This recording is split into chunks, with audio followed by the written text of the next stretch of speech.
बताया था ना कि सर के पास कौन कौन है, क्या निशान है बताओ। ओम गदा पे ध्यान देना, क्योंकि एग्जाम में तीर धनुष जरूर देगा, क्योंकि रामचंद्र जी को पूछ रहा है तो तीर धनुष देगा। अब जो नहीं पढ़ा है वो तीर धनुष को सही मान लेगा, जबकि वहां गदा का निशान है, तीर धनुष का नहीं है, ध्यान देना।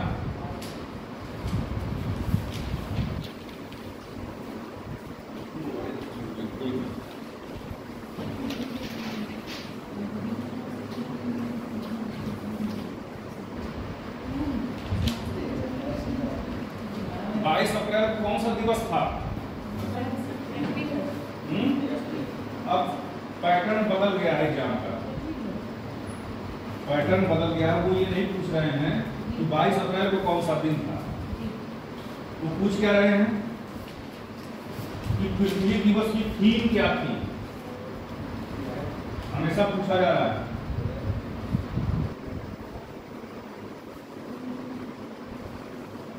नोट कर लो, पृथ्वी दिवस 22 अप्रैल। अब ये थीम पूछ रहे हैं, पृथ्वी दिवस 22 अप्रैल, ये तो सबको पता है, लेकिन अब ये पूछ रहे हैं कि उसका थीम क्या है, मतलब किस पर केंद्रित था। तो थीम करके आगे लिखो, planet versus plastic, planet versus plastic, plastic plastic मतलब प्लास्टिक प्रदूषण रोकने पर केंद्रित था। लेकिन एग्जैक्ट ये आपको पता नहीं है प्लैनेट वर्सेस प्लास्टिक, क्योंकि प्लास्टिक करके 2-3 ऑप्शन दे सकते हैं वो, ताकि आप कंफ्यूज हो जाएं। तो प्लैनेट भी है, ये सब बताने का कारण क्या है। 10 दिन बाद आपकी क्लास खत्म हो जाएगी, उसके बाद आपको पढ़ना कैसे है फिर आगे। असली लड़ाई आपकी वहां शुरू होगी जब आपको पूरी क्योंकि देखो है क्या कि सारी चीजें मार्केट में अवेलेबल है, आप जाएंगे किताब खरीद के लाएंगे पढ़ेंगे, लेकिन मार्गदर्शन कहीं नहीं अवेलेबल है। वह आपको जो इन प्रक्रिया से गुजरा है वही आपको बता सकता है कि पूछा क्या जाएगा, कहाँ से क्या चीजें आपको उठानी। जैसे हमने कल करंट का दिखाया, पूरा 2 पेज थे, लेकिन हमने लिखवाया कितना, केवल 3 लाइन लिखवाई थी उसमें से। तो अब आपको छांटना आना चाहिए कि क्या छांटना है, नहीं तो आप किताब में खिलाएंगे और रट्टा मारना शुरू करेंगे 1 पेज से लेकर के 40 पेज तक। और हकीकत बता रहा हूँ, कुछ नहीं तैयार हो पाएगा, क्योंकि एक मैगजीन नहीं होगी, 12 महीने की 12 मैगजीन होगी। उसके बाद भी आपका दिल नहीं मानेगा, मैं बता रहा हूँ। हर महीने मैगजीन आप खरीदते रहोगे, लेकिन जब एग्जाम आएगा तो 6 महीने का 60 वाला आता है दृष्टि का, उसको भी आप खरीद के लेते आएंगे, फिर आप उसको पढ़ना शुरू करेंगे। और जो मैगजीन आपने 12 महीने पढ़ी है वो फिर रखी रह जाएगी, आप रिवीजन नहीं कर पाएंगे। यह मैं अपने अनुभव से बता रहा हूँ। शुरुआती 4 साल मैंने भी ऐसे ही खर्च किए, जिसके कमरे गया देखा नहीं किताब आई, अच्छा ये मेरे पास नहीं है, हम भी मार्केट पहुंचे, हम भी लेके आए। अब इलाहाबाद में क्या है, हर कमरे में कंप्यूटर है, हर कमरे में तैयारी कर रहा है। इलाहाबाद में हर कमरे में तैयारी हो रही है। तो लड़का गया देखा, अच्छा ये तो मेरे पास नहीं है, गया उसको खरीदा।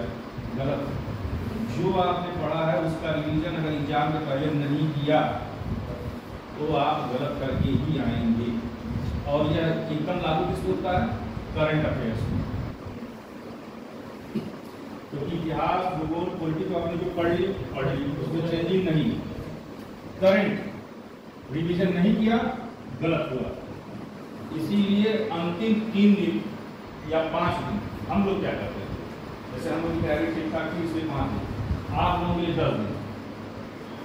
अंतिम 10 दिन क्या करना है, केवल करंट रिवीजन करना है और पुराने पेपर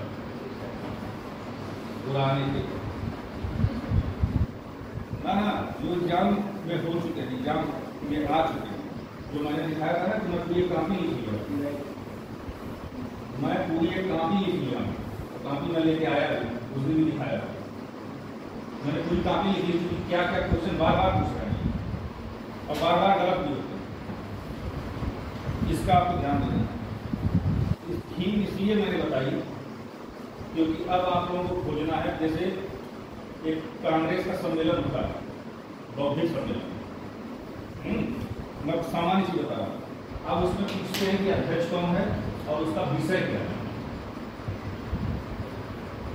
जब होगा तो जैसे पूरी चीजें हों तो आपको उसको अपडेट करते रहना है अपने आप, क्योंकि 10 दिन बाद आप अपने आप के मालिक रहेंगे, क्या पढ़ना है क्या नहीं पढ़ना, ये आपको आना चाहिए।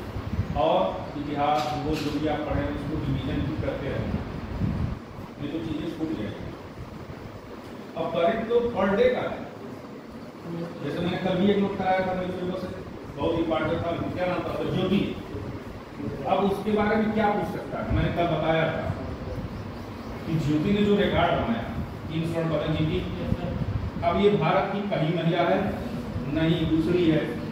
यही पूछेगा कि ज्योति के बारे में कौन सा कथन सही नहीं है, तो दे देगा इन्होंने 3 स्वर्ण पदक जीता, ऐसा करने वाली ये भारत की पहली महिला है, ये गलत हो जाएगा। दीपिका कुमारी पहली महिला है। तो एक प्रश्न में 4 प्रश्नों पूछेंगे, तो आपको हर डायमेंशन से पढ़ना है। यह सब बताने का बस यही उद्देश्य है कि कल को जब ये कोचिंग आपकी बंद हो जाएगी 10-15 मई तक, तब कैसे तैयारी करना है। हम तो आपको वाली डिग्री कार्य मिलेंगे, जितना संभव होगा मार्गदर्शन करेंगे, क्योंकि एग्जाम तो हमारा अभी चल रहा है, नया शेड्यूल आ गया है 10 तारीख से सेमेस्टर का, सेकेंड फोर्थ से सेमेस्टर की डेट आ गई। अभी सोचो ये वाला खत्म ही नहीं हुआ प्राइवेट का और बीएड एमएड, तब तक 10 को ये भी आ गया। मतलब ये सोच लो कि यूनिवर्सिटी 12 महीने में 10 महीने एग्जाम करा रहे हैं, बच्चे कहाँ से पढ़ेगा। हम चाह के नहीं पढ़ सकते भाई, छोटा कॉलेज है, 1000 बच्चों का एग्जाम सारे करने लग रहे हैं, पढ़ेगा कोई? इतने दूर में आप बाहर पढ़ा सकते हैं? लड़का बीमार हो गया, घर वाले आके आपको सुनाने लगे। तो ये चीजें इंपॉर्टेंट थी।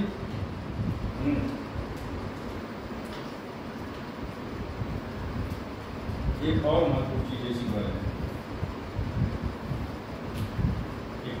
हेलो हाँ बताओ।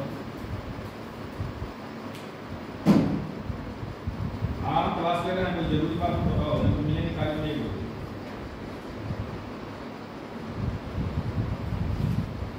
अब ये जो पृथ्वी दिवस मनाया जा रहा है, इसकी शुरुआत कैसे हुई इसको भी लिख लीजिए। मैंने बताया था जो चीज आप पढ़ेंगे उसका पूरा पढ़ेंगे, तब क्या पूछ देंगे। देखिए लिखिए 2016 में संयुक्त राष्ट्र ने 2016 में संयुक्त राष्ट्र ने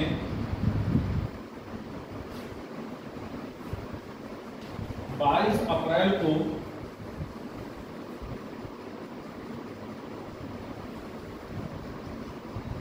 पेरिस समझौते, ये यही मेन है, पेरिस समझौते की तारीख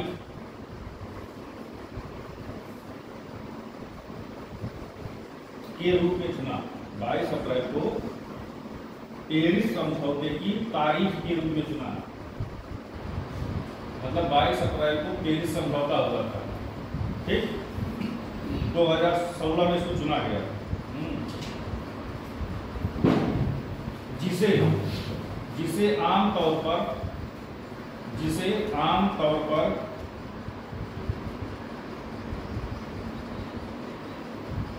जलवायु और पर्यावरण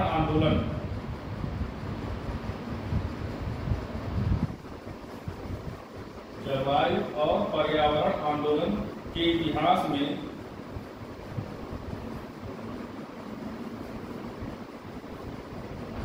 महत्वपूर्ण समझौता माना जाता है।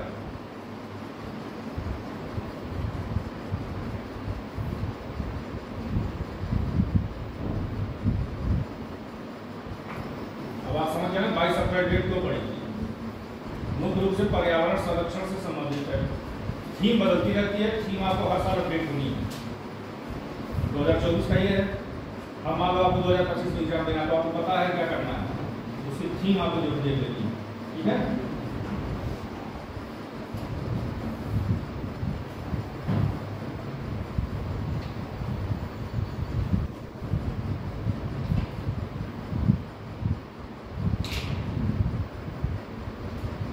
कल कौन सी तारीख है? पूरा बताओ। 1 मई। क्या है कल? अंतर्राष्ट्रीय मजदूर दिवस।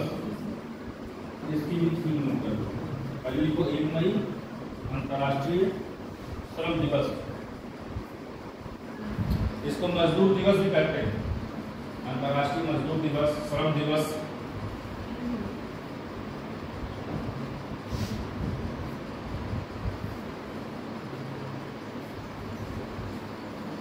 इसकी थीम लिखवाएं।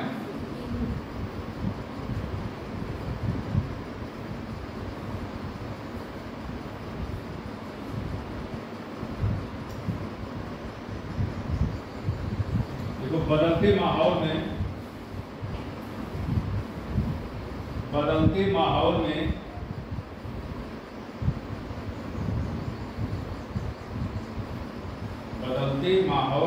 काम पर सुरक्षा और स्वास्थ्य।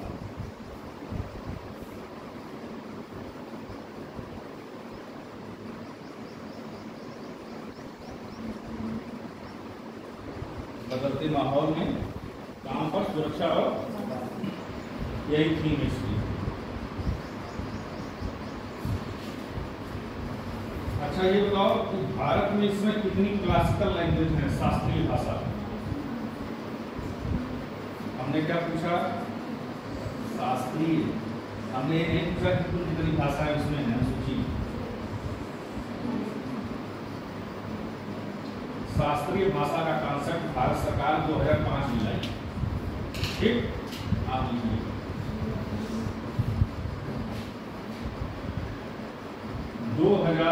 में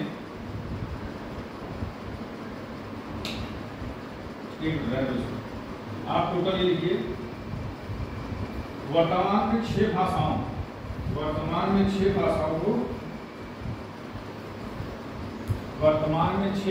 को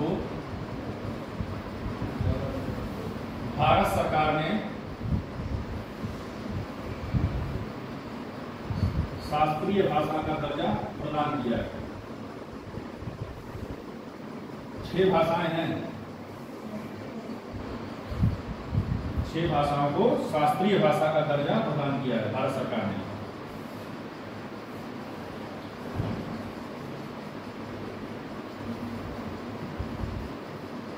मैं क्रम से लिखवा रहा हूं। पहले तमिल,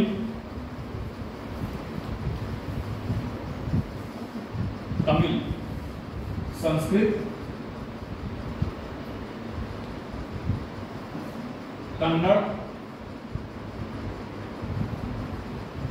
तेलुगु, मलयालम और उड़िया। उड़ीसा की भाषा है, और उड़िया। संस्कृत को छोड़ के बाकी सब साउथ इंडियन है। ठीक है, अब चाहे जो पूछे आप सही कर लेना। कौन सी भाषाएं इसमें से नहीं है, कौन सी हैं? और सबसे पहले तमिल को घोषित किया गया था। ये इतना तो मैं न्यूज़पेपर से लेकर के आता हूँ, इसीलिए आप लोगों को भी आदत डालिए न्यूज़पेपर पढ़ने की। बार बार मैं कहता हूँ आपके लिए ही मैं सुबह के लाइब्रेरी जाता हूँ कॉलेज में, वहाँ पेपर मंगाता हूँ और देखता हूँ कि क्या है इम्पॉर्टेंट। एक चीज़ और है यार, मिस कर रहा हूँ, एक चीज़ और कुछ इम्पॉर्टेंट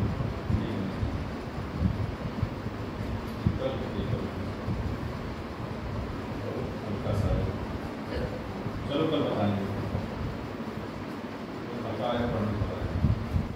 तीरंदाजी पुरुष टीम ने शायद कोई स्वर्ण पदक जीता है 14 साल बाद, तो इसमें महत्वपूर्ण है कि इसको हरा के जीता है, और इसको साफ नहीं आया है, मैं कल बता दूंगा। कल पेपर दिखाइए।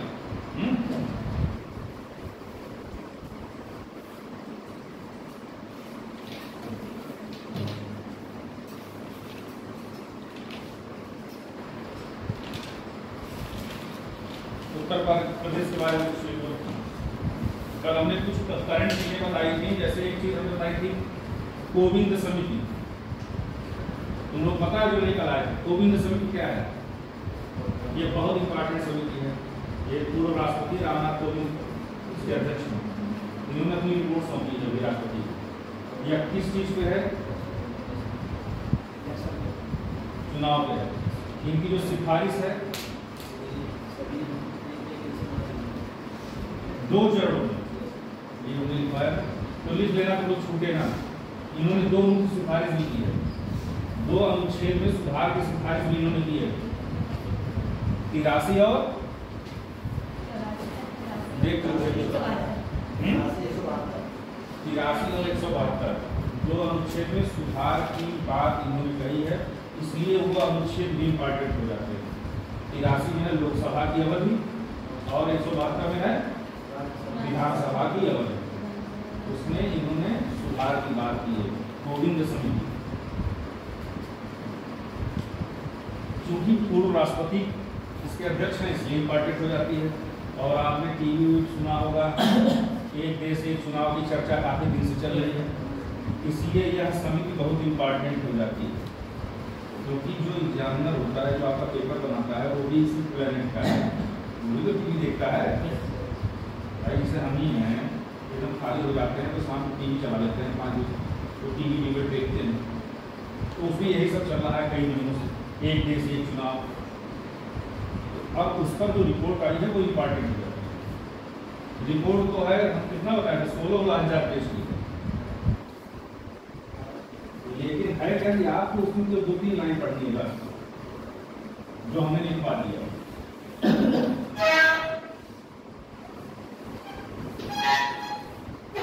ये तो उत्तर प्रदेश के बारे में कुछ इम्पॉर्टेंट चीजें जो पूछता है। मेंथा आयल, मेंथा होता है ना, मेंथा आयल शुद्धता की जांच के लिए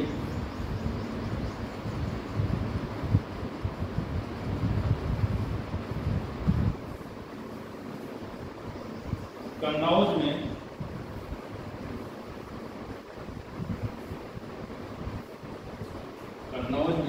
फ्रेगनेंस, जो महक को कहते हैं ना, फ्रेगनेंस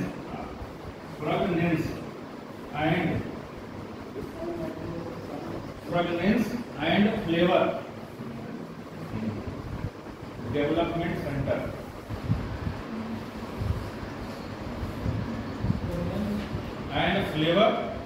डेवलपमेंट सेंटर की स्थापना की गई है। जैसे देखिए, अभी हम आपको ये परंपरागत चीजें बता रहे हैं, जैसे तब बीच में हम करंट भी बता रहे हैं। जैसे हमने कल यूपी का बजट लिखवाया, बजट तो बहुत बड़ा है, लेकिन हमको लगता है हमें जो 6-7 लाइन लिखवाई, वही इम्पॉर्टेंट है जो मैंने लिखवाया। अब आपको वही चीजें बता रहा हूँ। बजट तो अभी आप जाएंगे उत्तर की आर्थिक खरीद लिया, ये उसमें इतना बजट दिया उत्तर प्रदेश का, उसका थोड़ी आपको पढ़ना है। आपको तो यही चीज चुननी है कि क्या काम किया, वो हमने लिखवाया तब, और तरीका बता दिया था। 7 लाख तक में तैयार रखिए, 736 और बस, नहीं तो ऐसे रखेंगे तो रटते रह जाएंगे, ऐसे याद कर लेंगे भूले रहेंगे। और ये भी हमने लिखवा दिया था करंट डाटा से कि उत्तर प्रदेश किन किन चीजों में प्रथम स्थान पर है और किसमें द्वितीय वाला अक्षर पूछता है। कोई पहला भी पूछ लेता है, पहला ऐसे ही पूछेगा कि कौन उत्पादन में प्रथम है, द्वितीय है, तृतीय है। हमने क्या हो रहा था, चाची बात, जब हमने कहा था ना चाची बात, चावल चीनी बाजरा, इसमें दूसरे स्थान पे उसको भी लिख लेना या फोटो खींच लेना, क्योंकि समय कम है। दूसरे क्लास उसमें कितना पढ़ा सकता है कोई, यही देखना है 10 दिन में कितना पढ़ाया जा सकता है। तो इसीलिए जो हमको समझ में आ रहा है कि इम्पॉर्टेंट है, और सबसे महत्वपूर्ण चीज हमारे बस बताने का है कि आपको तरीका पता चल जाए, ताकि कल को आप स्वयं उन चीजों को खोज सकें, पढ़ सकें, क्योंकि चीजें तो हमेशा अपडेट होंगी। आज किसी चीज में प्रथम है, कल को हो सकता है दूसरे पे आ जाए, जिसमें दूसरे पर है उसको पहले में आ जाएगा। तो ये आपको अपने नोट्स में काट पीट के अपडेट करते रहना है।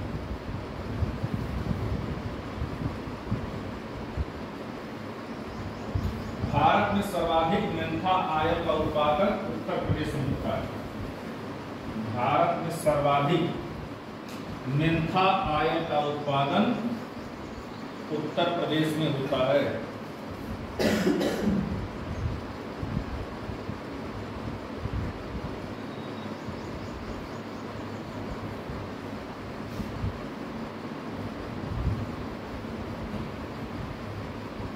देखो ये चीज तुमको याद है, उत्तर प्रदेश सप्त क्रांति किससे संबंधित है?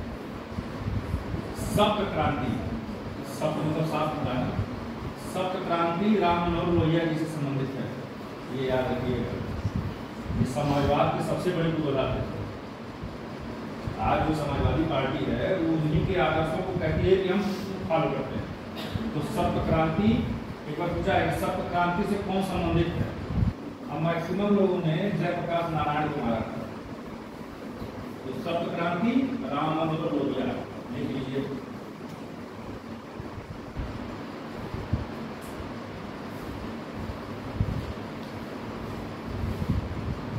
कुछ योजनाएं जो पुरानी हैं फिर भी पूछता है,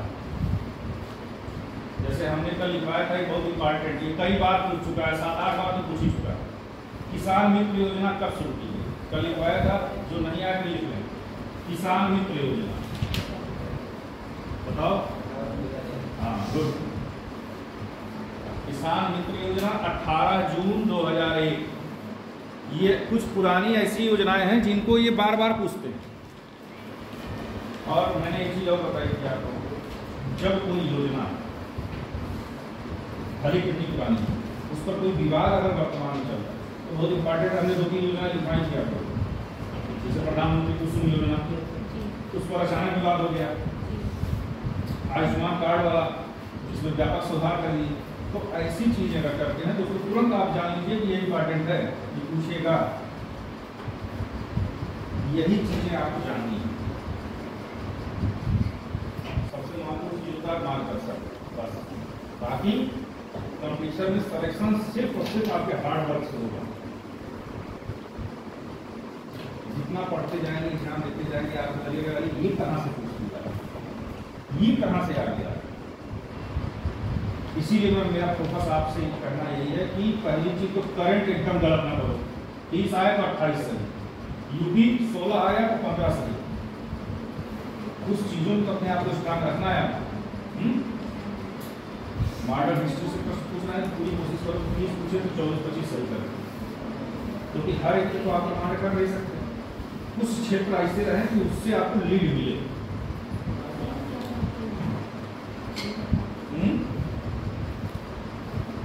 अरे हमको ही बता दो।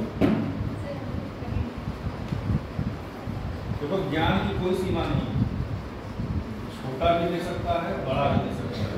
जहाँ आप ज्ञान को लीजिए।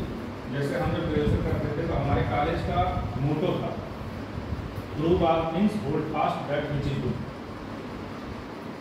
इतना हम लोग रैली में सिखाया गया सीनियरों द्वारा कि आज तक याद है। अब तो रैली खत्म हो गई। मतलब परख सबकी करें, ग्रहण शुभ का करें।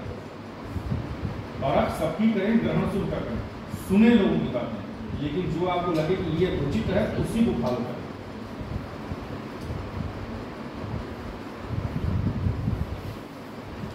अब जैसे है पुरानी योजना लेकिन इंपॉर्टेंट है, पूछ देता है, किसान वृद्धावस्था पेंशन योजना।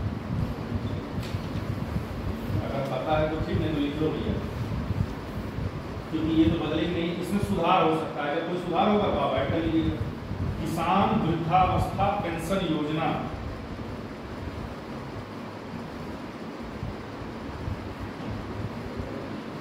यह शुरू की गई है 2003 अक्टूबर 2003 में।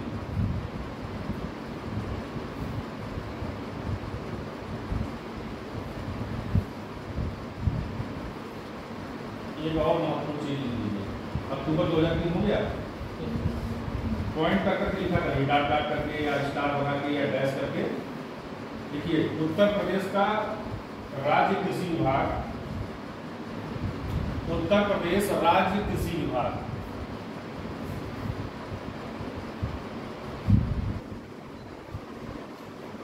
हो गया। कृषि चिंतन, अंडरलाइन करेंगे, कृषि चिंतन नामक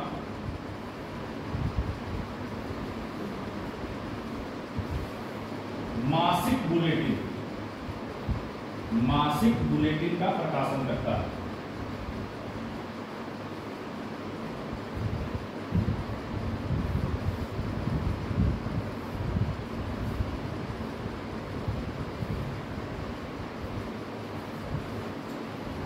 यह मासिक बुलेटिन है, इसका ध्यान रखिएगा, कभी कभी दे देता है कि यह साप्ताहिक है तो गलत होता है, मासिक बुलेटिन।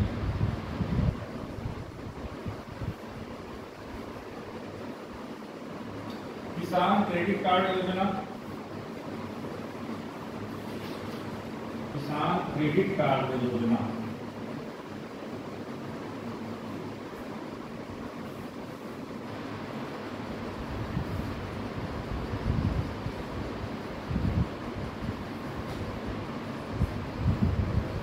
$1998 99।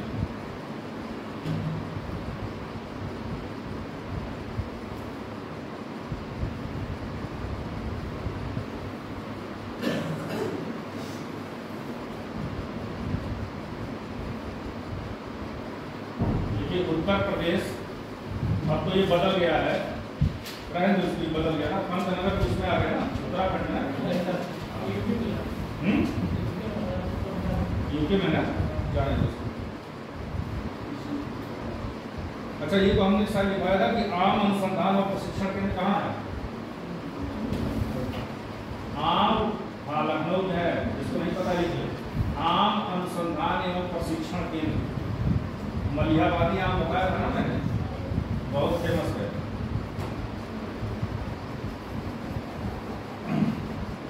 आम अनुसंधान एवं प्रशिक्षण केंद्र, जैसे कई बार जब चीजें आपके सामने से मिलेगी ना तो फिर आपको रटना नहीं पड़ेगा, वो याद हो जाएगी। लखनऊ में है।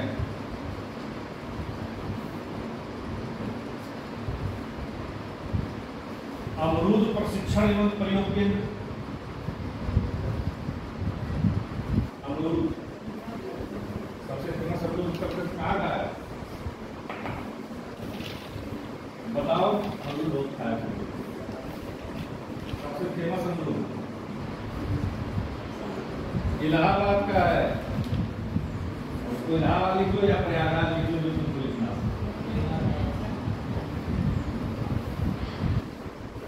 जैसे हम जब कभी जाते हैं इलाहाबाद, हमारे यहाँ टीचर हैं जो यहाँ आवाज हमारी है, तो कहते भैया इलाहाबाद जा रहे तो अमरूद लिख जाए, क्योंकि अमरूद फेमस है।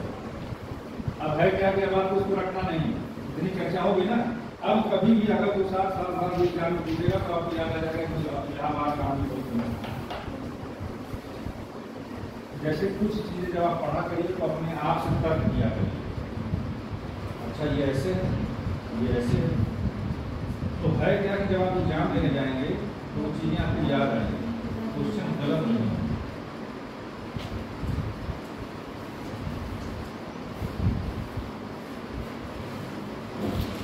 हेलो, हाँ नमस्ते, बताओ।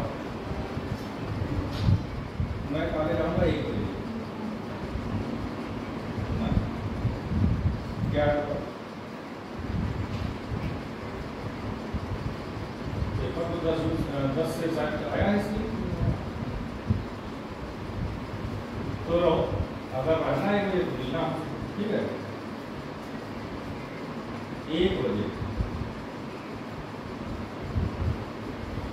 कल जब मैं यहाँ से पहुँचा तो कम से कम 30-40 लड़कियाँ मेरा 1.5 घंटे से इंतजार कर रही थी।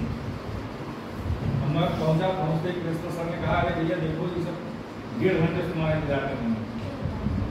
हम कहे क्या है? अब इतना साफ उन सबों को मैंने मैसेज किया है, फिर भी कंफ्यूजन है कि असाइनमेंट फाइल क्या होती है और प्रैक्टिकल फाइल क्या होती है, ये अभी तक कंफ्यूजन 6 सेमेस्टर में है, 6 सेमेस्टर में है। उनको जब एक घंटे मैंने कहा अच्छा मोबाइल निकालो, मैसेज पढ़ो जो तुमको भेजा है, तब पढ़ रही है मिड टर्म असाइनमेंट फाइल बनेगी फला टॉपिक पे, ठीक। दूसरा मैसेज प्रैक्टिकल वाइवा टॉपिक, उनके दोनों में अंतर है कि नहीं? कहीं हाँ, तो सर यही कंफर्म करना। अब मैं क्या करूँ उनका ये कंफर्म करने के लिए 1.5 घंटे से बैठे थे। जो आपने भेजा है वो यही है। कैसे पढ़ेंगे? मतलब ये है कि वो 6 महीने बाद ग्रेजुएट हो गए, 6वां सेमेस्टर मतलब ग्रेजुएशन, उसके बाद तैयारी करना है। पहले बेस तो मजबूत कर लो। इसीलिए मैं कहता हूं कि जब कभी समय हो एनसीईआरटी की बुक भी पढ़िए। जब समय हो, खाली है आपके साथ कोई नहीं, उसका उपयोग करिए ना, बेस मजबूत कर लीजिए। कम समय है, कक्षा 912 तक की बुक पढ़ लीजिए, क्योंकि एनसीईआरटी बुक सर्वाधिक प्रमाणित है। उसमें जो चीजें हैं उसको लोक सेवा आयोग मान्य करता है। इसको मतलब आप किसी और बुक को लगाएंगे नहीं मानेगा, उसको लगाएंगे मानेगा, क्योंकि 8-10 क्वेश्चन ऐसे आते हैं जो डिस्प्यूट होते हैं, जिसको चैलेंज करते हैं। तो जब समय हो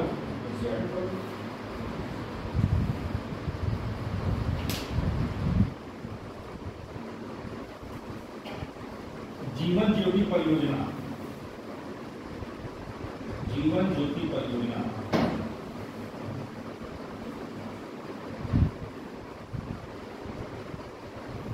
जीवन ज्योति परियोजना 2008 में शुरू की गई।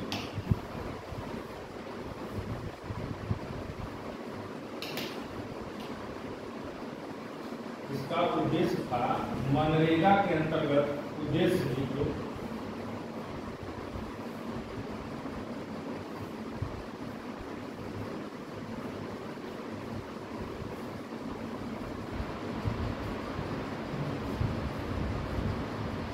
मनरेगा के अंतर्गत अतिरिक्त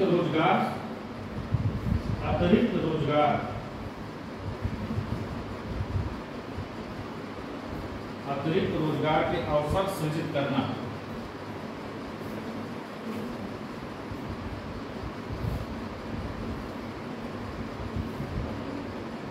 अतिरिक्त रोजगार के अवसर सृजित करना।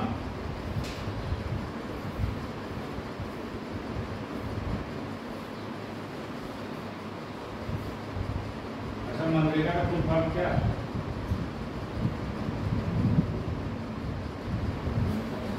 बताओ मेरे शेरों, मनरेगा का फुल फॉर्म बताओ।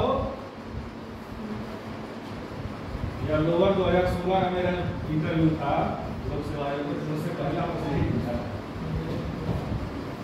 मनरेगा का फुल फॉर्म।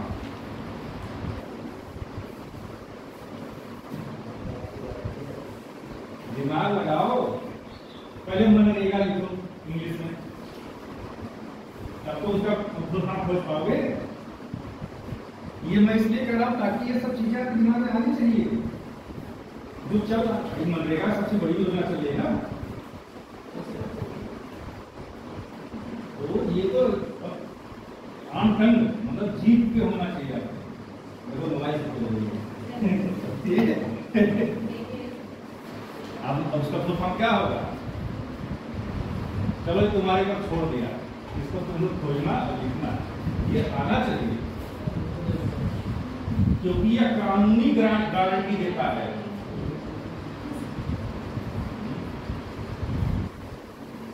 और रा का फुल फॉर्म क्या है?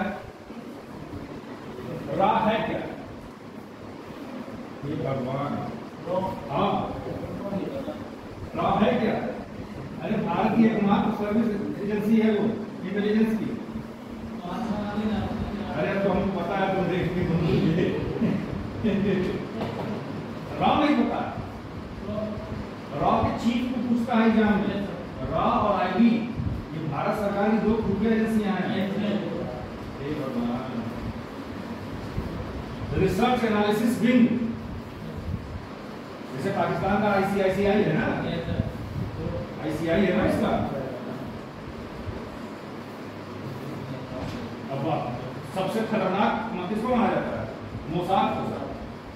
मोसाद कहाँ का है? इजराइल। लिख लो, अरे तुम लोग ऐसे काम चलेगा? न मनरेगा बताए, न रा बताए। मनरेगा खोज के लिख लेना, रा का लिख लो, RAW। भारत की सबसे बड़ी खुफिया एजेंसी हो भैया। अभी जो कनाडा में जो मारे गए आतंकवादी, पाकिस्तान में, तो पाकिस्तान और कनाडा ने क्या कहा कि भारत सरकार लॉ के द्वारा हत्याएं करवा रहा है। न्यूज़पेपर खबर थी ना, इसलिए करता हूँ न्यूज़पेपर पढ़ा। यही सब चीजें जो न्यूज़पेपर में चीजें आई वो इम्पोर्टेंट हो गई, क्योंकि कनाडा ने आरोप लगाया कि जो हमारे यहाँ सिख मारे जा रहे हैं उसको राह से मरवा रहा था। तब तक पाकिस्तान में 3-4 मार दिए गए, फिर पाकिस्तान भी लगा चिल्लाने संयुक्त राष्ट्र में जाके कि राह ये करवा रहा, राह ये करवा रहा। तो तुम्हारे दिमाग में आना चाहिए राह है क्या, राह इम्पोर्टेंट हो गया ना तुरंत। आईबी इंटेलिजेंस ब्यूरो,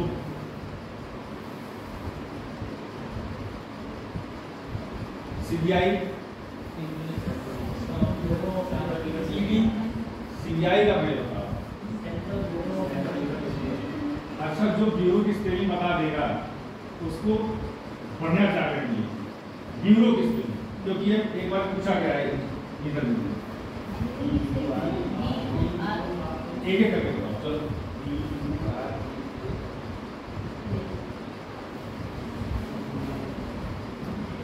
बताओ ब्यूरो की स्पेलिंग। देखो, जो नहीं जानता है वो नहीं बताता है। मोबाइल डालो ब्यूरो, जो नहीं जानता वो नहीं बता पाएगा, क्योंकि टेढ़ा है। EAU है इसमें।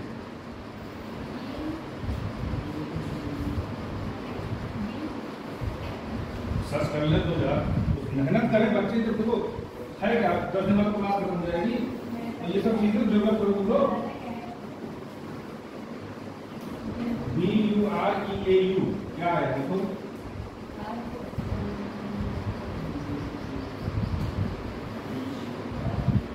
BUREAU क्या है, यही आया कहीं वो है इसमें, इसीलिए पूछा था वो इंटरव्यू में। बहुत सीबीआई उसमें पीएचडी का तोड़ना चल रहा था मामला, बस उसने पूछ दिया कि ब्यूरो किसने बता देगा। अब लड़ना हो कॉन्फिडेंस, BUREAU सही है, सही है। मैंने कहा अगर कभी मौका मिले तो इंटरव्यू में आपको जवाब कैसे देना है। मध्यम मार्गी, नहीं पता है तो कह दो नहीं पता है, उसको बताओ मत हाँ मैं जानता हूँ, क्योंकि वहाँ कौन नंबर कटा है ना। ये कठिन चीज सीबीआई हमेशा आप लोग करते हैं ना, एक ब्यूरो का स्पेलिंग नहीं पता, क्योंकि वो एकदम अलग है। ब्यूरो वो है ही नहीं, ब्यूरो में वो नहीं है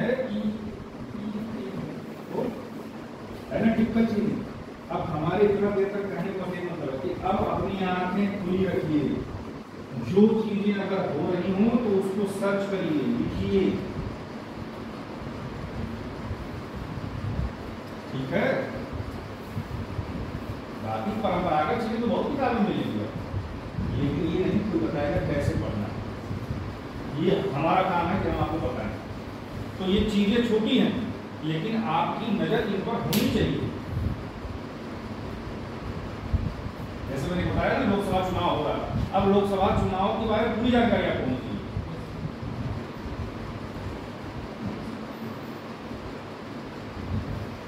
लोकसभा चुनाव के साथ कहाँ कहाँ विधानसभा चुनाव हो रहे हैं तुम मत बताना। हमने कोड बताया था AAUC, हमने कहा था ना AAUC। तो ऐसे देखना पड़ेगा AAUC, यार तो फिर कहेगा कभी नहीं गलत होगा ना। और 6 महीने बाद एग्जाम में पूछ दिया तो तुमको पता है AAUC, इससे जो नहीं मिल खाएगा वही गलत हो जाएगा, उसको किनारे कर दो। ऐसे रखना पड़ेगा, आंध्रा है, आसाम है, अरुणाचल है, क्या है, भूल जाएगा भाई। आगे और चीजें भी तो पढ़ोगे, तो वो हमारे कहने मतलब कि ये चीजें इंपॉर्टेंट हो जाती हैं, ठीक है, ये चीजें इंपॉर्टेंट हो जाती हैं। अब चूंकि मैंने बताया ना कोविंद समिति आई है, उन्होंने 3 बिंदुओं की सिफारिश की है, 2 अनुच्छेद में बदलाव की सिफारिश की है। अब वो इंपॉर्टेंट हो गए। Article 83, article 172। एक में है लोकसभा की अवधि, एक में है विधानसभा की अवधि। अब ये मैंने 4-5 बार बता दिया। अब ये आपको एक दो बार देख लेंगे तो भूलेगा नहीं। बाकी परंपरागत चीजें हम बताई गई, लेकिन ये सब चीजें आपके दिमाग में होनी चाहिए। इस वही मैंने आपकी योजना कब शुरू की गई तो सब लगे देखने इसमें क्या लिखा है। अब खोजना अभ्युदय योजना का शुरू की गई थी, पहले कमिश्नरी भी शुरू की गई थी, उसके बाद जिले में आई। अब ये इसलिए बताया, पूछेगा नहीं आपसे मान लीजिए, लेकिन इसलिए बताया कि आप वहीं पढ़ रहे हैं उसी कोचिंग में, उसके बारे में तो जानो। ये आपको जिज्ञासु बनना पड़ेगा चीजों के बारे में।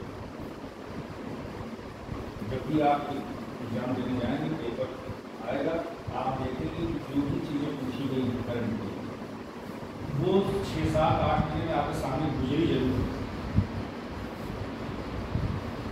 ऐसे ही कोई भारतवंशी अगर विदेश में राष्ट्र प्रमुख बनता है तो वो बहुत इंपॉर्टेंट हो जाता है, इसका भी ध्यान रखना है। अक्सर थाईलैंड में भारतवंशी बनते हैं, मॉरिशस में, ठीक। तो जब कभी बने आप उनका नाम जरूर कर लीजिए, किस पार्टी में है।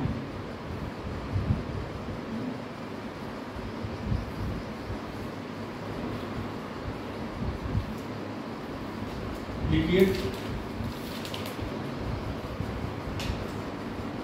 प्रदेश में सीलिंग एक्ट 1960 से लागू है। सीलिंग एक्ट ये जमीन से संबंधित है। सीलिंग सब पर बड़ी मात्रा सी, ल पर छोटी मात्रा, सीलिंग एक्ट 1960 से लागू है।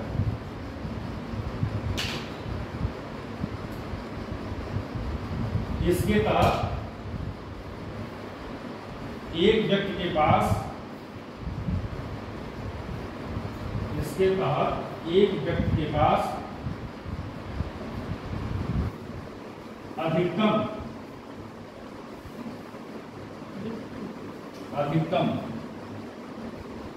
18 एकड़ की भूमि हो सकती है।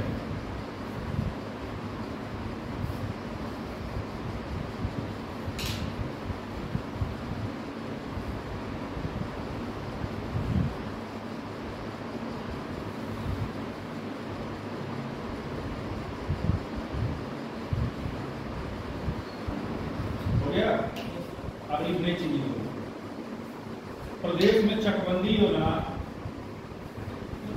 चकबंदी योजना, प्रदेश में चकबंदी योजना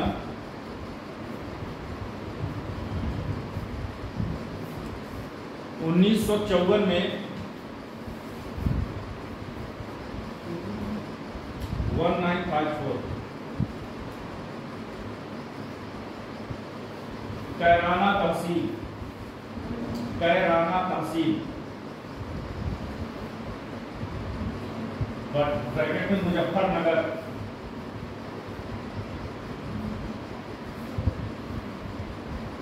ब्रैकेट में मुजफ्फरनगर की है कैराना तहसील, ठीक। तथा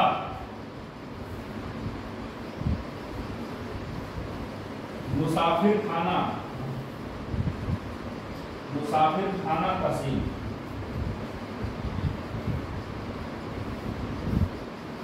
मुसाफिर खाना तहसील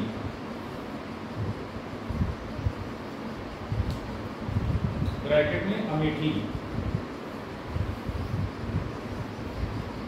से शुरू की गई।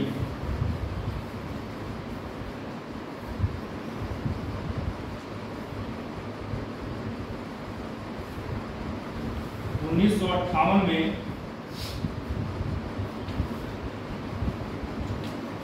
अट्ठावन में इसे पूरे देश में लागू कर दिया गया।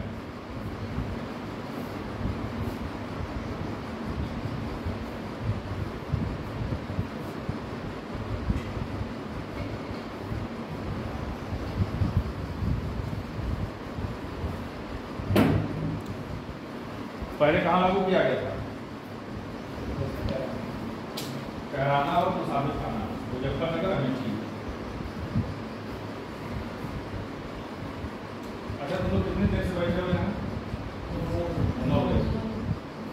तो तुम लोग को भूख लग जाती है, पानी नहीं आपके लिए बैठा करो।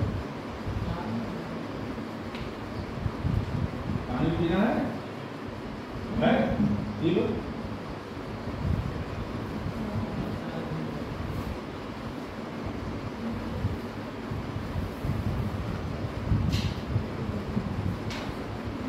उत्तर प्रदेश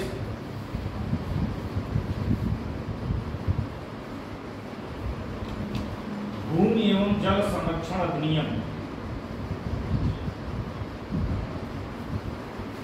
उत्तर प्रदेश भूमि एवं जल संरक्षण अधिनियम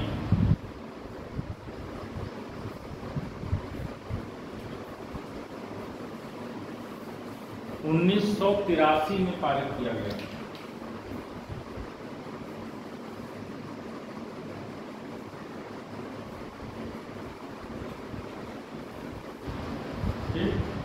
अगला लिखो 1903 में देवरिया जिले के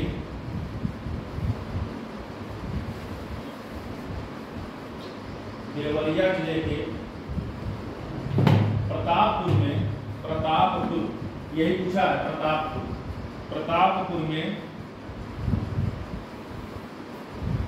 भारत की प्रथम चीनी मिल की स्थापना की गई। ये बहुत इंपॉर्टेंट हो जाता है, भारत की प्रथम चीनी मिल।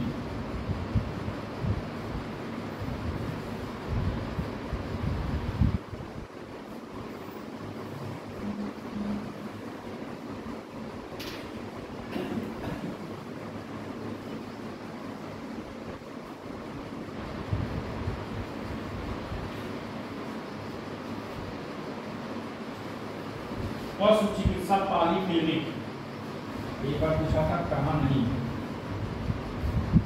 पशु चिकित्सा पाली क्लिनिक, पाली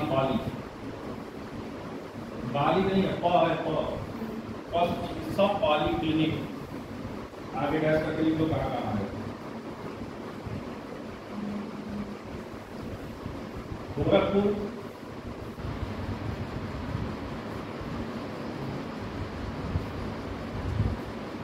मुजफ्फरनगर,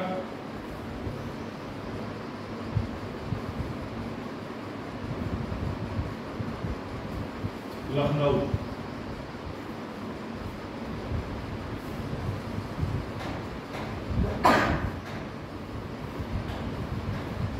अच्छा इसे पता है पशु चारा बैंक कहाँ है? भरारी, झांसी। कई बार भरारी पूछ लिया है। पशु चारा बैंक, पशु चारा बैंक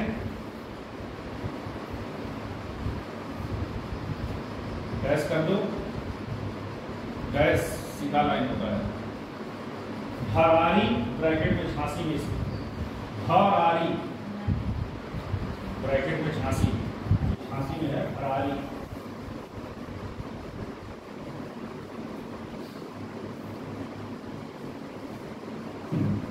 अच्छा ये बताओ ऑपरेशन फ्लड किससे संबंधित है? दूध, फ्लड मतलब बहना, ठीक। दूध, ऑपरेशन फ्लड 1973 में शुरू हुआ है यूपी में। अभी बताते जा रहे हैं, पढ़ते जाओगे। 1973 में ऑपरेशन फ्लड की शुरुआत हुई 3 जिलों में।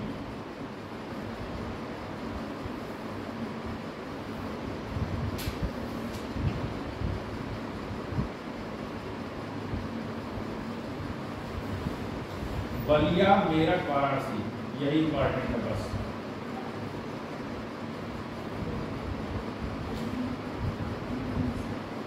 बलिया, मेरठ, वाराणसी।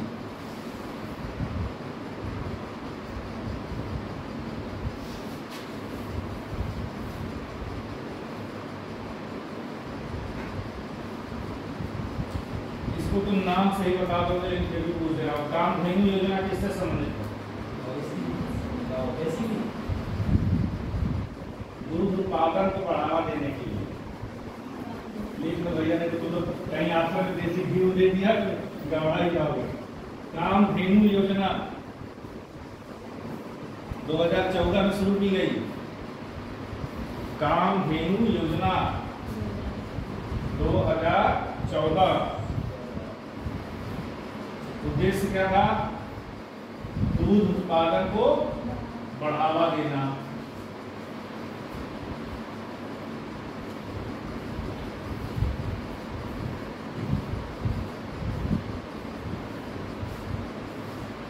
एक चीज और लिख लो, भारत तथा प्रदेश की, भारत तथा प्रदेश की प्रथम दुग्ध सहकारी समिति, दुग्ध सहकारी समिति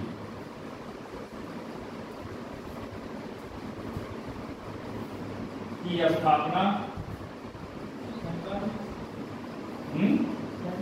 हाँ, दुग्ध सहकारी समिति, ये पूरे भारत की भी पहली है, प्रदेश की तो पहली है ही। समिति की स्थापना इलाहाबाद में,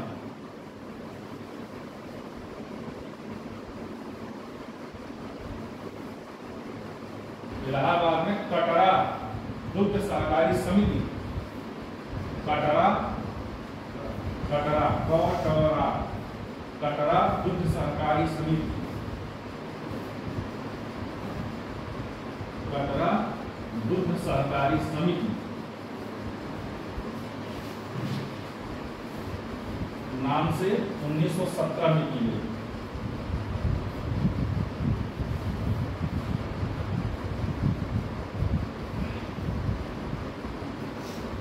कटरा जो है इलाहाबाद का शुरू सबसे व्यस्ततम इलाका, छात्रों का गढ़, सारी कंपटीशन की किताबें, दुकानें सब कटरा में। शाम को 6 बजे आप चले जाइए, हर दुकान पे आपको 100 बच्चों की फौज मिलेगी। चाय की दुकान पे 150 खड़े मिल जाएंगे। सबसे व्यस्ततम इलाका है क्योंकि सब शाम को जाते हैं चाय पीने, सब्जी लेने।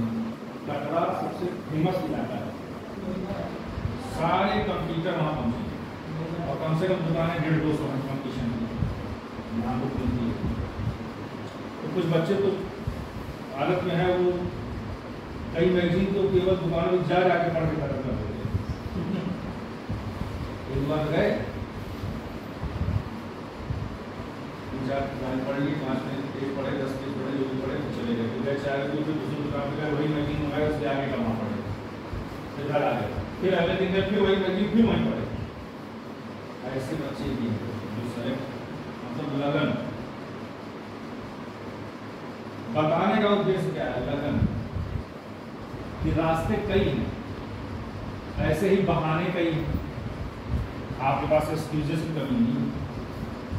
क्या करें, मम्मी की तबीयत खराब हो गई, कल घर में झगड़ा हो गया, रात भर लाइट नहीं थी, दीदी की शादी चले गए, ये सब तो होता रहेगा। चीजें तो होंगी भाई, आप मामा हैं और समाज में रह रहे हैं, ये सब तो होगा। उसी में से तो समय निकालना है, उसी में से समय निकालना।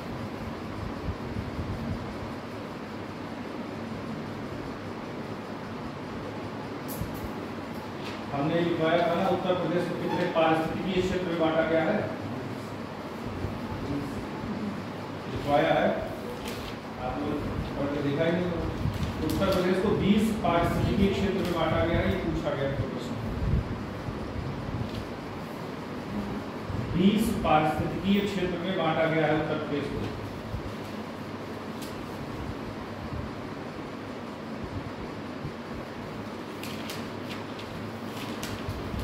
एक प्रश्न पढ़ रहे हैं और 4 ऑप्शन दे रहे हैं, बताओ।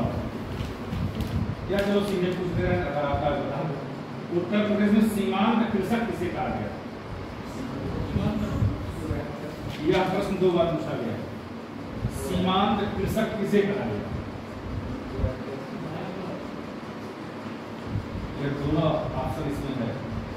2 हेक्टेयर से कम वाला भी है, 2.5 हेक्टेयर से कम वाला भी है। उत्तर है 1 हेक्टेयर से कम भूमि वाला। 1 हेक्टेयर से कम भूमि वाले को सीमांत कृषक कहा गया था उत्तर प्रदेश में।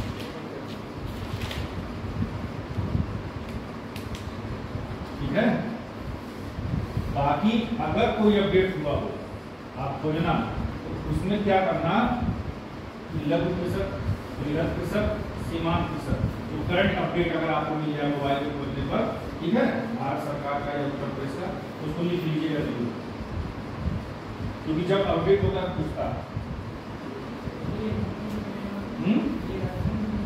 क्या करें? अब बेटा हमारा एग्रीकल्चर में क्या बता रहा है, कितना फीट सब कहाँ से बता पाए। आपको जानना क्या है, सुनो, आपको जानना क्या है, कंडीशन ये हमें बता रहा है कि जब कभी अपडेट होगा लघु कृषक की सीमा में, सीमांत कृषक की सीमा में, तो आपको अपडेट होना है, ये जानिए बस, क्योंकि वो यही पीछे नहीं अपडेट होगा।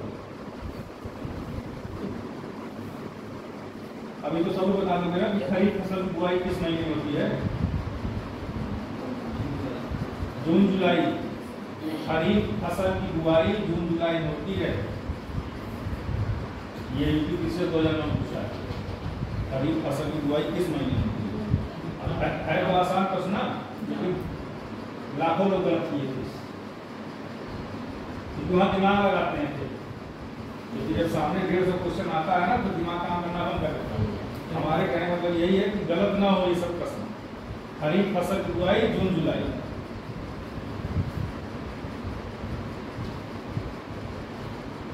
भारतीय चारागाह एवं चारा अनुसंधान संस्थान झांसी। भारतीय चारागाह एवं चारा अनुसंधान संस्थान झांसी।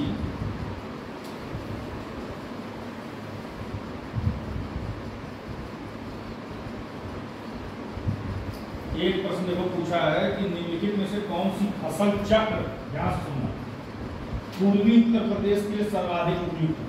ऑप्शन था कौन सी फसल चक्र पूर्वी उत्तर प्रदेश के लिए उपयुक्त। ऑप्शन है पहला धान मक्का गेहूं, दूसरा है मक्का आलू गेहूं, तीसरा है मक्का तोरई गेहूं, चौथा है कपास गेहूं मूंग। तो केबीसी है, चौथा पहला दूसरा तीसरा कोई होगा, लेकिन लिख लो पूर्वी उत्तर प्रदेश में सर्वाधिक उपयुक्त फसल चक्र, ताकि दिमाग ना लगाना पड़े, अगर ये पूछे तो तुरंत सही कर लो। पूर्वी उत्तर प्रदेश के लिए सर्वाधिक उपयुक्त फसल चक्र,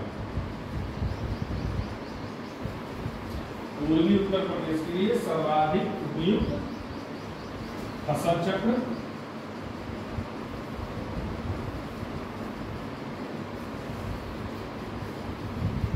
धान मक्का गेहूं। धान मक्का गेहूं।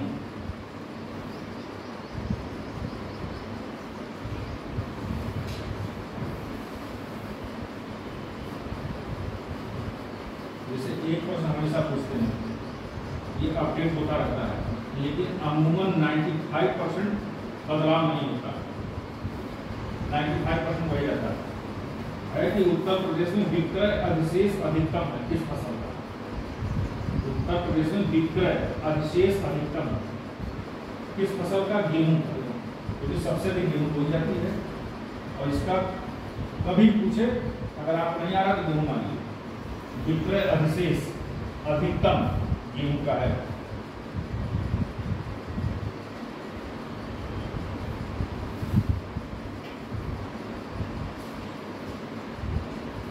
कुछ करंट हो जाए,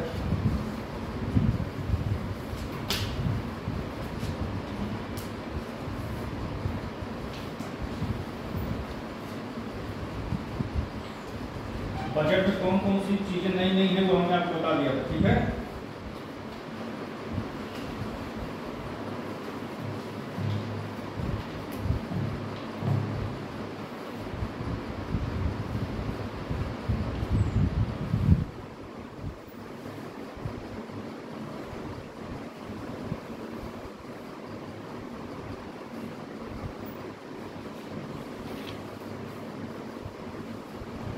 अब बीमा योजना तो आपको क्लियर है, लेकिन है क्या ना, कभी कभी ये डेट पूछ देते हैं, तारीख वो महीने के साथ।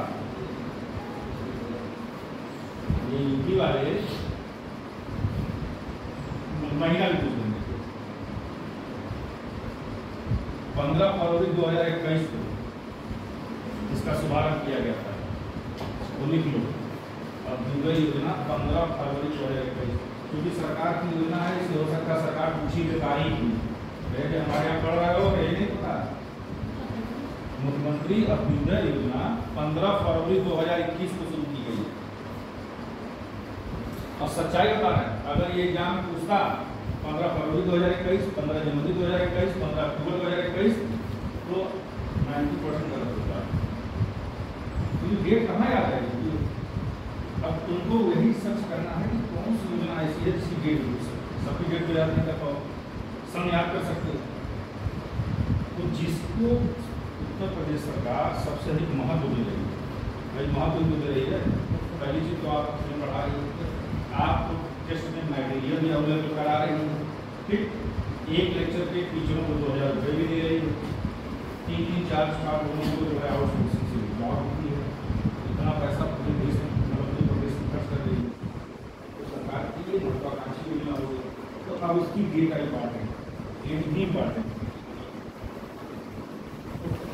कब शुरू की रही बताओ? एक दो बार बोल होगी है ना, दिमाग में बैठी है।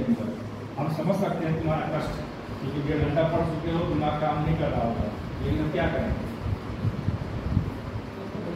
बैटिंग होनी चाहिए। एक क्लास चल जाए, फिर आधा घंटा बच्चा कुछ नाश्ता वास्ता करके चाय पी जाए, जो मैं तुम लोग की माँ करना, आपका नाम पता आपको 10 दिन का खेल होता है, लेकिन होना चाहिए बैटिंग होनी चाहिए।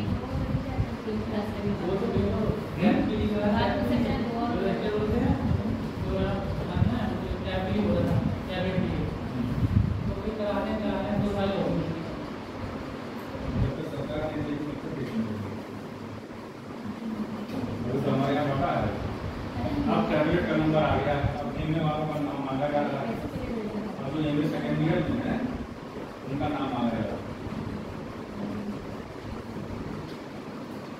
अब सोचो सबको मोबाइल दे रहे हैं। अरे हम लोग ट्रेजरी से 2 गाड़ी भर के लाते हैं मोबाइल, सबसे भी नहीं पड़ता है। 13,000 की मोबाइल लेके बच्चे निकल ले रहे हैं। सैमसंग का मोबाइल अब तक यही आ रहा है, MRP उसको 13,000 है। तो यह बहुत इंपॉर्टेंट हो गया डेट इसका।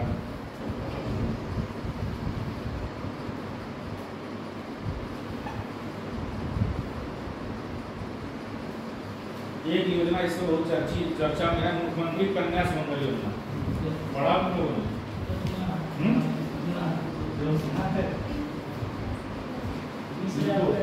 पूरा लिख दो उसके बारे में, पूरा लिख दो इसके बारे में। चलो लिखो। मुख्यमंत्री कन्या सुमंगल योजना यह बहुत महत्वाकांक्षी योजना है, इसलिए इसका भी डेट आप याद रखेंगे 25 अक्टूबर 2019 तो शुरू की गई।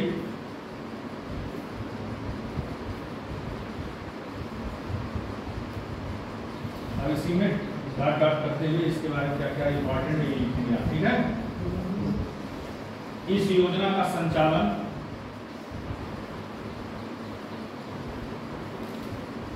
जैसे विभाग पूछता है कौन सी योजना कौन सा विभाग चालू किया है,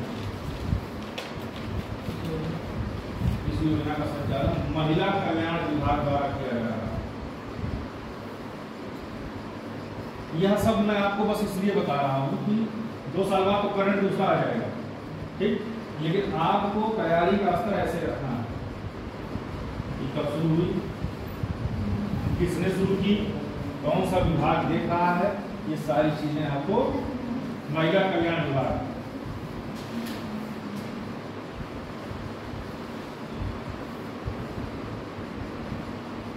इसमें है क्या उद्देश्य, क्या है इसका?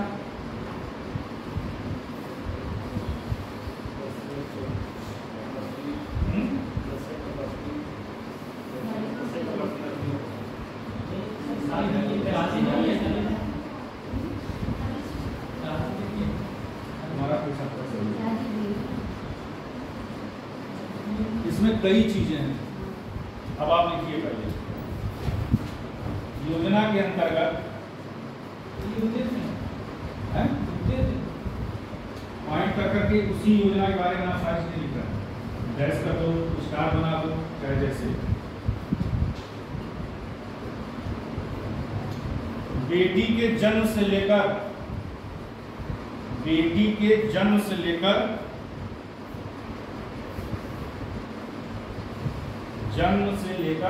स्नातक स्तर तक की,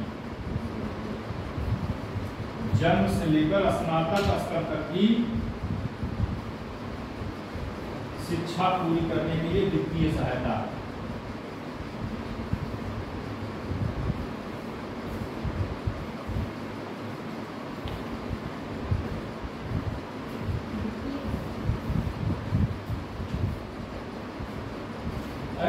भाई वित्तीय का मतलब है कि आप समझ लीजिए जन्म से लेकर स्नातक तक फ्री, जब थोड़ी वही लाइन आ करके, बस आप ये जान लें कि इसमें है क्या, जन्म बेटी जन्म से लेकर जब तक स्नातक ना हो जाए निःशुल्क शिक्षा है, यही ना हुआ एक चीज।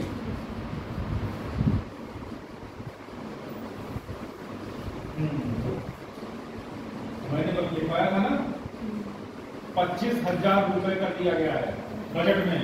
जब मैं बजट लिखवा रहा था तो ये मैंने बताया था, लिख लीजिए 25,000 रुपए तक की सहायता है। पहले 15,000 थी, अब की जो बजट पेश किए हैं उसी में बढ़ा दिया गया, 25,000 रुपए कर दिया गया। इसलिए ये अभी इम्पोर्टेंट हो गया क्योंकि बजट में इसको चेंज किया गया है। 25,000 रुपए तक की व्यवस्था है।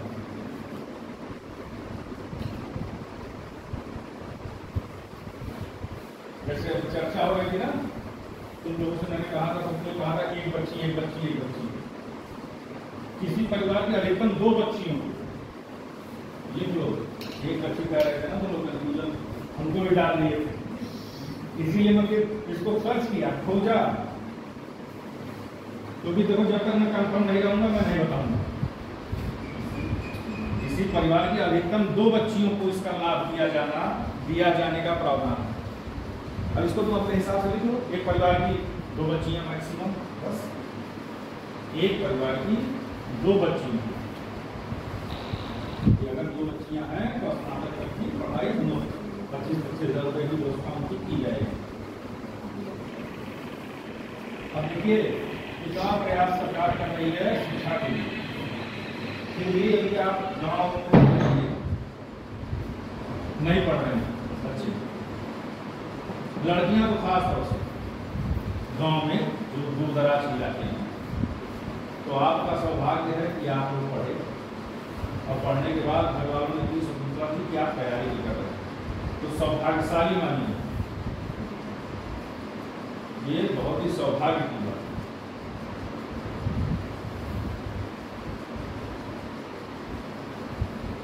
देखिए एक तलाक और जोड़ा गया। अब मैं इसको ऐसे समझा रहा हूँ, आप चाहे समझेंगे चाहे, जैसे कोई महिला है उसको एक बेटी है, ठीक, अगली डिलीवरी जब उसकी हो रही है तो 2 जुड़वा बिटिया हो गई, ठीक, तो तीनों को दिया जाएगा लाभ। अगर ये प्रश्न में आ जाए तो ये सही है। अगर एक बिटिया है और डिलीवरी हो रही है फिर और जुड़वा बिटिया पैदा हो गई तो तीनों को लाभ दिया जाएगा। क्लियर है? ये भी एक नई चीज जोड़ी गई है इसमें, क्योंकि अधिकतम तो 2 बिटियां हैं, लेकिन पहली के बाद दूसरी अगर हो रही है और वो जुड़वा हो गई तो तीनों को मिलेगा। लेकिन अगर पहली जुड़वा ही है तो तीसरी वाली को नहीं मिलेगा। क्लियर हुआ?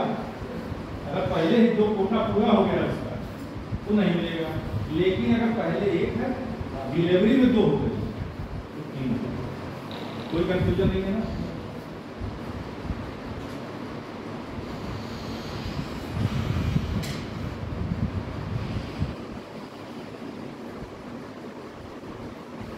अधिकतम आय सीमा किस परिवार को दिया जाएगा? अधिकतम आय सीमा 3 लाख रुपए।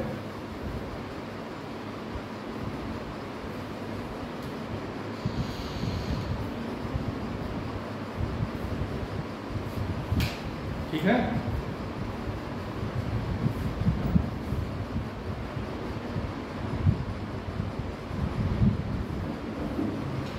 एक योजना कई बार पूछी गई है, तुमको पता है, सबला योजना। सबला योजना उत्तर प्रदेश की योजना कई बार पूछी गई, लिख लो, नहीं पता है। सबला योजना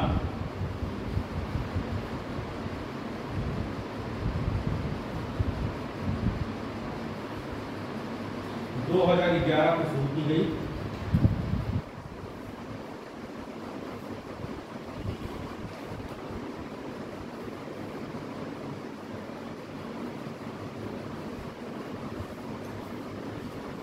कि 11 से 18 वर्ष,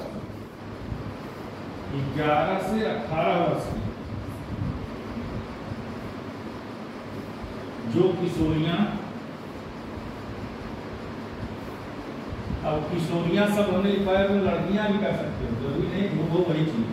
मतलब आपको ये पता होना चाहिए कि 11 से 18 वर्ष की लड़कियां हैं इसमें, ठीक, जो स्कूल नहीं जा पा रही हैं, जो स्कूल नहीं जा पा रही हैं,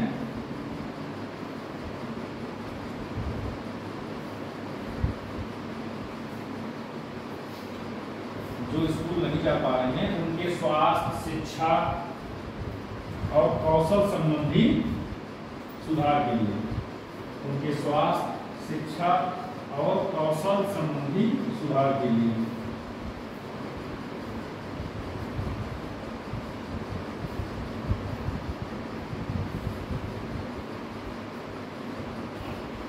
एक बार ये भी पूछा है, फिर पूछ सकता है कि शिक्षा का अधिकार कानून उत्तर प्रदेश में पूर्ण रूप से कब लागू किया गया?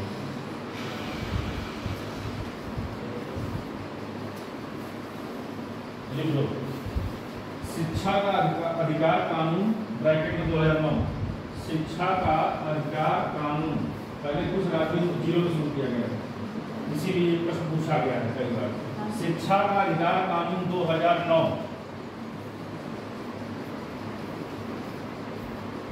और ये डेट के साथ पूछा था, केवल डेट चेंज किया था, सन एक ही था, चारों ऑप्शन था, इसीलिए डेट लिखवा रहा हूं। 27 जुलाई 2011 को पूर्णतः लागू किया गया उत्तर प्रदेश में। 27 जुलाई 2011 2011 को पूर्णतः लागू किया गया।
एक है वंदन योजना, वंदना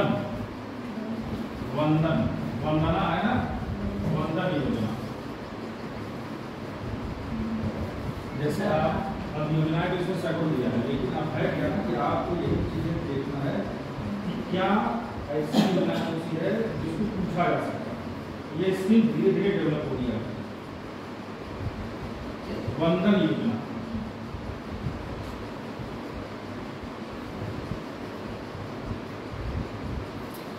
यह योजना वित्तीय वर्ष 2023-24 से प्रारंभ की गई है। यह योजना वित्तीय वर्ष 2023-24 मतलब पिछले बजट में घोषित की गई। यह योजना वित्तीय वर्ष 2023-24 2023-24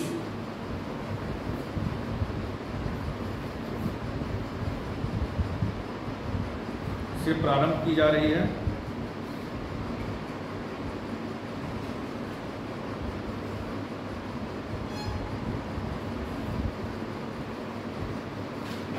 इसके अंतर्गत प्रदेश के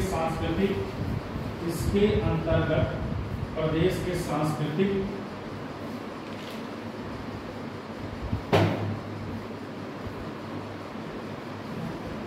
पौराणिक,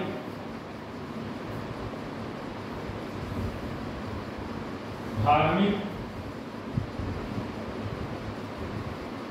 तथा ऐतिहासिक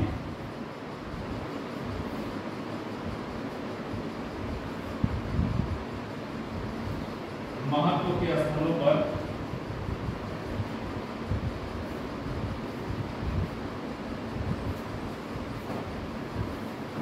इंफ्रास्ट्रक्चर तथा अन्य सुविधाओं का विकास किया गया। इंफ्रास्ट्रक्चर में सब कुछ आ जाएगा, सड़क, पानी, बिजली। इंफ्रास्ट्रक्चर तथा अन्य सुविधाओं का विकास किया जाएगा।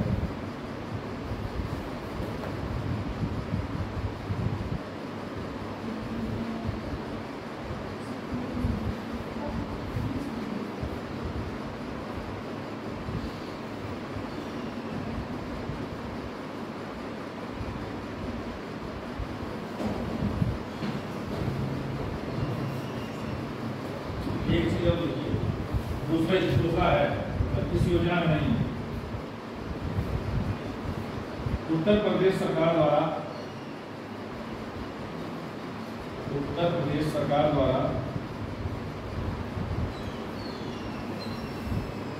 राज्य में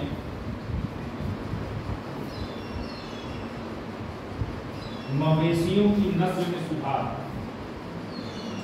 मवेशियों मतलब जानवर, मवेशियों की नस्ल में सुधार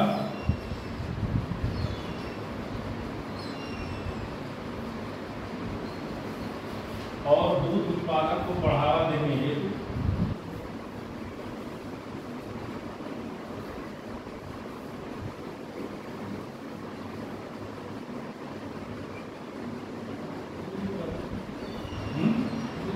दूध उत्पादन को बढ़ावा देने हेतु एवं दूध उत्पादन को बढ़ावा देने हेतु नंद बाबा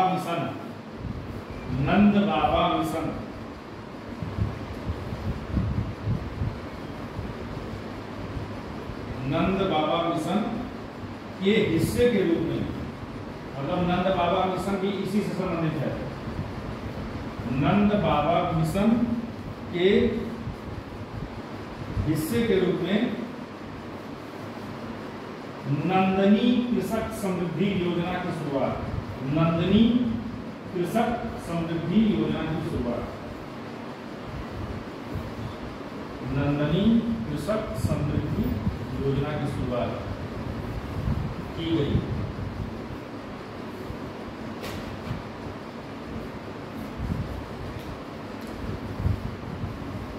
अब चाहे नंद बाबा मिशन पूछे या नंदनी कृषक समृद्धि, ठीक है, इसमें दो चीजें हैं।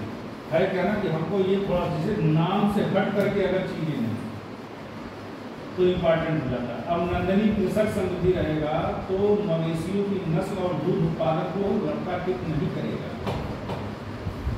तो किसानों से संबंधित चीजों पे आ जाएगा। तो ऐसी योजनाओं को तुम्हें फाइंड आउट करना है तैयारी के समय कि नाम से कोरिलेट न करता हो, उसको जरूर पूछते हैं सर कि नाम पूछ रहा है काम पूछ रहा है।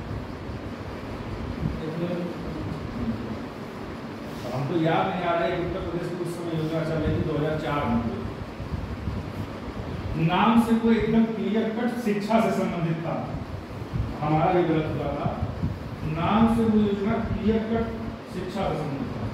और जब घर आकर के हम लोग उत्तर प्रदेश को मोबाइल बनाए तो उत्तर प्रदेश को सब खुला गया, उत्तर प्रदेश सरकार, तो वो शिक्षा से संबंधित नहीं था, वह सड़क की व्यवस्था से संबंधित, एकदम उल्टा।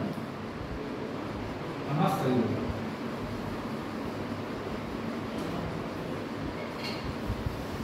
और एक चीज हमेशा ध्यान रखना, जैसे पद्म विभूषण, पद्म भूषण और पद्म श्री, सबसे महत्वपूर्ण पुरस्कार है। तो पद्म विभूषण 3 या 5 को मिलेगा इसको,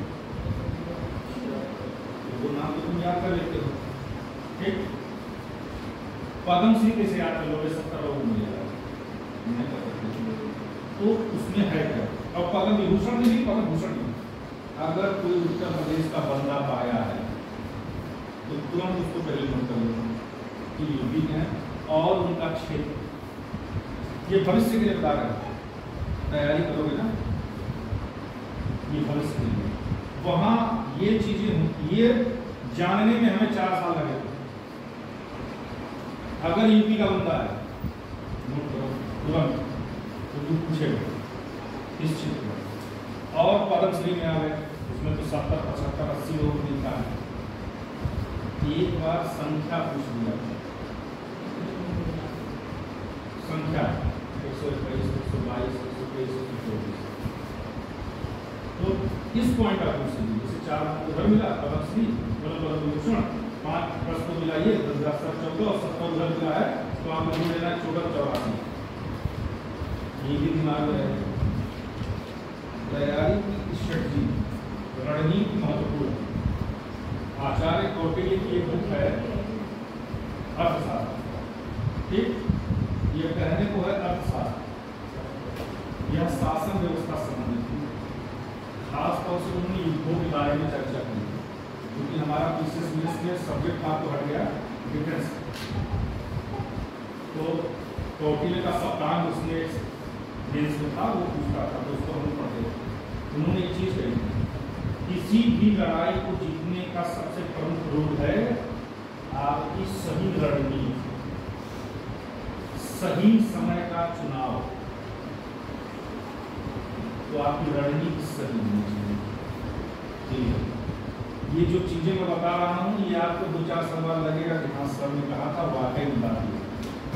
आपको पढ़ना कैसे है यह महत्वपूर्ण। अगर कोई फिल्मी हीरोइन पद्मश्री पा रही है, या महिला एथलीट या कोई फेमस एथलीट पद्मश्री पा रहा है, तो इम्पॉर्टेंट है। जैसे कंगना रनावत, उनको जब मिला, तो साउथ में एक हीरोइन है जो बाहुबली में मां बनी थी, बाहुबली में मां बनी थी, उनकी कई फिल्में हैं, सैकड़ों। उन्होंने बड़ा कमेंट पास किया, 5-10 फिल्में करने वाली को मिल गया, और मैंने जो है इतनी फिल्मों की सैकड़ों और इतने पुरस्कार हमको नहीं मिला। तो वो ये जोड़ रही थी कि ये भाजपा के नेताओं के साथ घूमती है इस फिल्म में। कारण चाहे जो वो हाईलाइट हुआ, आपको यही पकड़ना है। हाईलाइट हुआ तो कौन सा पुरस्कार मिला, जिस पर इतना विवाद हुआ, वो आपको तैयार करना है। समझ में आ रही बात में क्या? जो चीज कंट्रोवर्सी में आई, विवादों में आई, चर्चा में आई, उस पर आपको पहले नहीं करना। सीसीटीवी कैमरा लगा होता है, क्या लिखा रहता है? सावधान। तो तुम्हारी आंखें भी स्कैन करें, कान भी खुले रहें, ऐसी कोई घटना हो तुरंत। क्योंकि जहां आपने सुन के छोड़ा, तो फिर आप भूल जाएंगे 3-4 महीने बाद, 6 महीने बाद, 8 महीने बाद, गया दिमाग। और जिस दिन एग्जाम में आ गया, इसे सब पकड़ोगे, क्या ध्यान नहीं, उस समय तुम्हें बहुत कष्ट होगा। और अगर तुक्के से सही हो गया, तो तुमसे खुश भी कोई नहीं होगा। अरे बड़ा आनंद आएगा। तो ये चीजें हैं।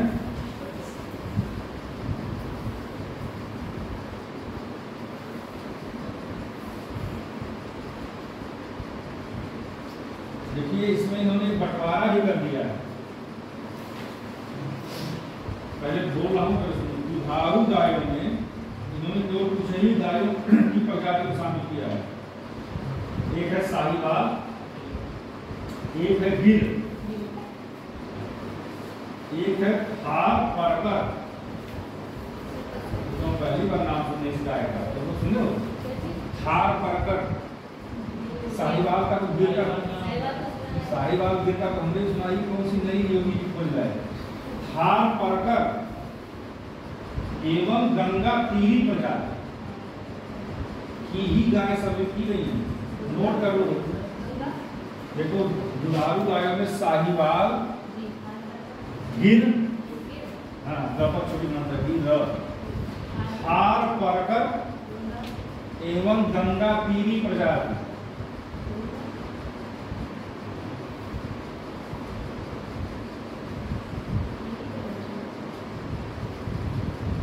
ठीक है, गंगा तीरी, अरे गंगा याद रहेगा तो आप सब में गंगा पीरी रहेगा, गंगा पीरी। एक चीज और नीचे इसकी लिख लो, शुरुआत में यह योजना प्रदेश के 10 मंडलों में लागू की गई, बस 10 का नाम नहीं। शुरुआत में यह योजना प्रदेश के 10 मंडलों में लागू की गई है।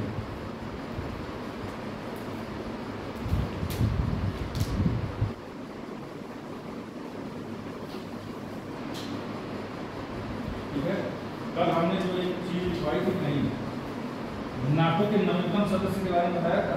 ये प्रशंसा पूछता है, जब भी नाटो में कोई सदस्य बढ़ता है तो बहुत इंपॉर्टेंट होता है।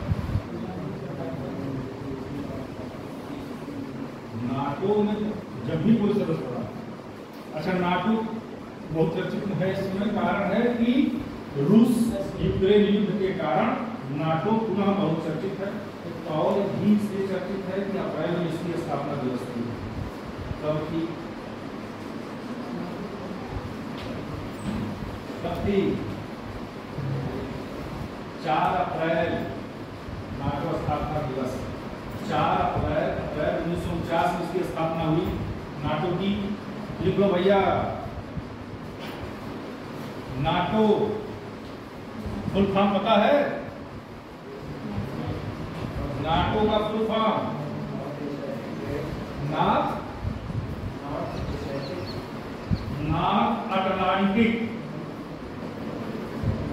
Atlantic Treaty Organisation. North Atlantic Treaty Organisation, treaty उत्तर अटलांटिक संधि संगठन, ठीक है। नॉर्थ अटलांटिक ट्रीटी ऑर्गेनाइजेशन है ये नाटो।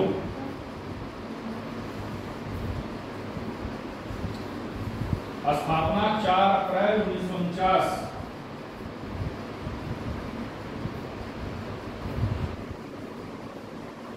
मुख्यालय सभी पार्टी है, जो नाटो विश्व का सबसे पावरफुल संगठन है। मुख्यालय ब्रुसेल्स बेल्जियम, ब्रुसेल्स बेल्जियम।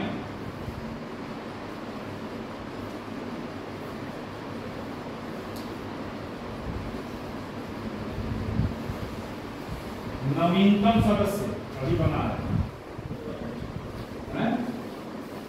नवीनतम सदस्य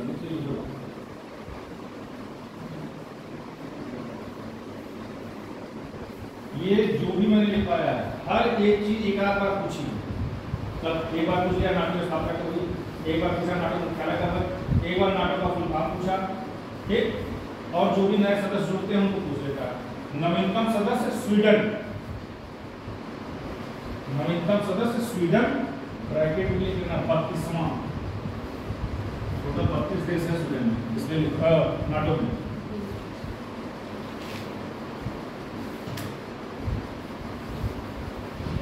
ठीक है, आराम कर लो।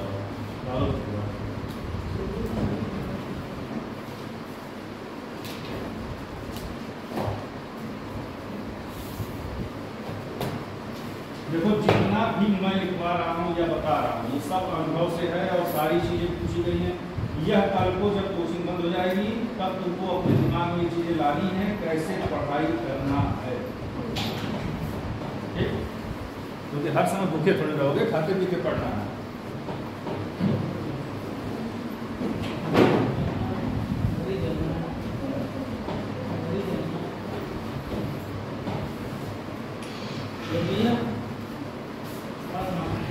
मज़ा आओ।